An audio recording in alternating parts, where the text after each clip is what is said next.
My name is Brandon. I work at Cafe Luce. I've been working there since August of 2012.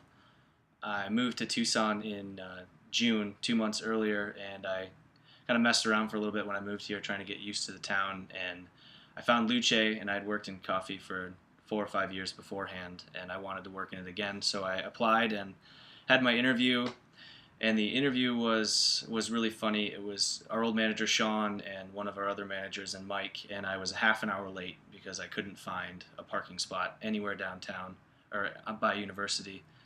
And I ran in there, and they're all outside smoking cigarettes. And so I went out and I was like, "I'm so sorry I'm late." And they're like, "Don't worry about it. Sit down. We'll do your interview." And I sat down. They asked me two questions that had anything to do with coffee whatsoever. And then the third question, Sean says, "Have you ever dropped acid?"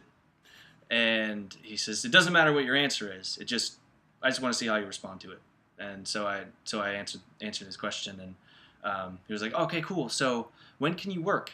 I was like, "Does that mean I have the job?" And he was like, "Yeah." And they wrote me on the schedule that day, and I've been working there full time ever since, and had a lot of fun. Last year it was Sean and Clint and I working every day, so we saw the same customers every morning, like clockwork. And there's a kid that comes in named Freddie, and he always drinks black and tans. It's black coffee with 2 shots of espresso over the top of it.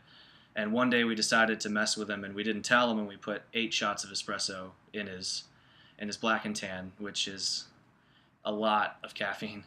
And we didn't hear from him for the rest of the day, which was weird because he usually comes in 2 or 3 times. So we were kind of worrying about him. And the next day he came in and he was like, "What did you guys give me? I haven't slept since yesterday." And we told him what we gave him, and we gave him free coffee for a week for being a good sport. And he still comes back every day, so it was all right. He took the joke. It went okay. He said it didn't taste very good. I can't imagine it did either.